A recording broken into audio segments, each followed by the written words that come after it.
New Radio.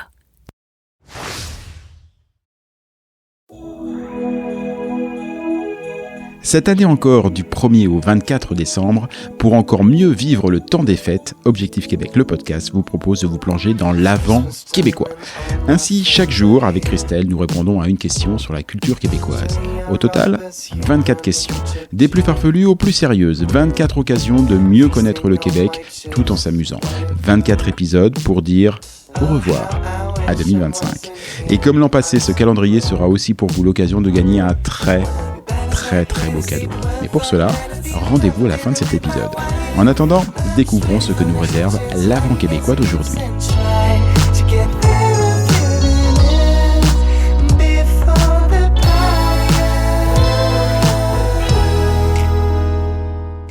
Salut à tous et salut Christelle. Salut Jean-Michel. Tu vas bien ? Bah oui, très bien.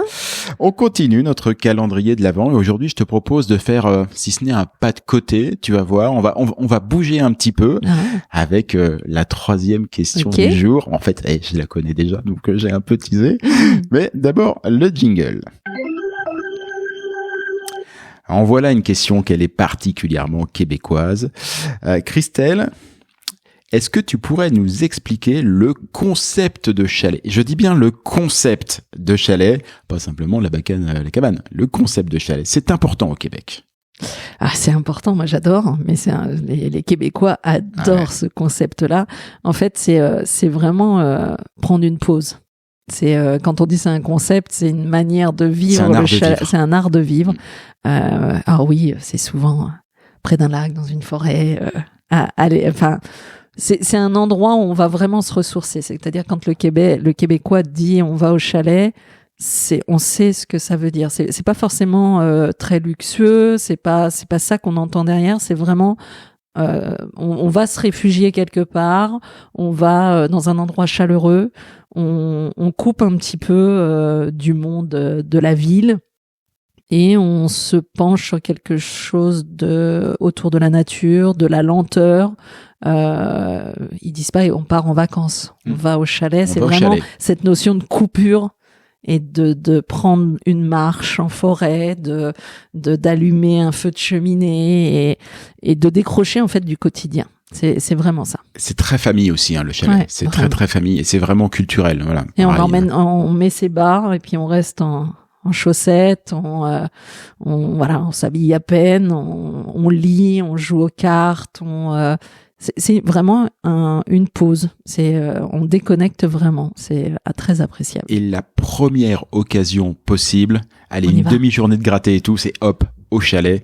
Puis c'est pas forcément que l'hiver non plus, parce qu'on l'associe nous Français en se disant c'est forcément l'hiver. Puis là je l'ai dit, le foyer, la cheminée, mais pas que. Non, on peut aller au chalet toute l'année. Toute l'année, on décompresse et on la résidence secondaire, mais c'est plus que la résidence secondaire, c'est vraiment un art de vivre.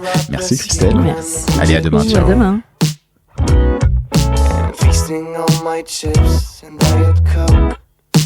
Hey, c'était ben du fun, non ? En tout cas, c'est vraiment gentil de nous accorder un peu de votre temps entre les préparatifs de la dinde au marron et l'emballage des cadeaux. Mais puisqu'on parle de cadeaux, à l'occasion de cet avant québécois, Objectif Québec et son partenaire Air Transat mettent en jeu un billet aller-retour France-Montréal. Ouais, vous avez bien entendu. Pour tenter d'être celui ou celle qui embarquera sur ce vol Air Transat, rendez-vous sur la page Facebook d'Objectif Québec. Ensuite, c'est un peu plus simple. Si ce n'est déjà fait, mais entre vous et moi, ça m'étonnerait, abonnez-vous à notre page Facebook officielle. Ensuite, vous y trouverez une publication annonçant ce grand concours de Noël. Il vous suffira alors d'écrire « Je participe » en commentaire de la publication et hop, le tour est joué. Et si vous voulez vraiment, mais alors vraiment mettre toutes les chances de votre côté, eh bien vous pouvez les doubler ces chances. En plus de commenter « Je participe » sous la publication, il suffit de la repartager et même de repartager les publications quotidiennes annonçant chaque épisode. En n'oubliant pas toutefois de nous taguer afin que l'info remonte jusqu'à nous. Attention, la date limite de participation est fixée au 25 décembre à 10h.